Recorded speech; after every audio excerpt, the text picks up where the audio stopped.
The Romas didn't suffer in World War II since they didn't participate in the war, while they did suffer in the earlier years before the war. In 1749, July 26, at midnight, there was 9,000 to 12,000 people who were taken by the Spanish Armada to castles that were as concentration camps. They were pushed, chained. They had exceptions of how to be more lenient to them while still being violent. For example, they would chain them up. They will only release one chain instead of two. They'll have their necks tied together so they'd know where their location is as they're not running away. Some of the women were able to rebel towards Spanish Armada since they were suffering greatly as they were being separated. Because of this separation and torture, they were able to release their feminist qualities of who they are as an example for future generations.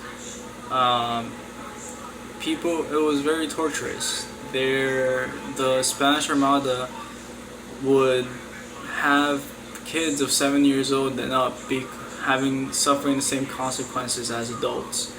This led on to show the suffering that all Roma people suffered and of those who were captured. They were forced to walk for miles. Another event is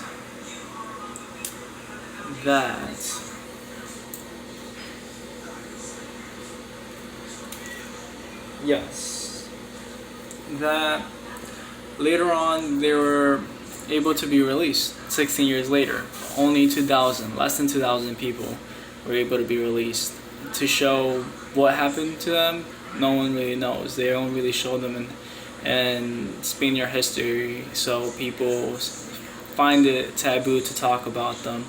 So people are at the same time, as of lately, able to admire their work as they're very talented people who show their pain through flamenco or other types of music in which they're able to sing to show their suffering of what they have lived through.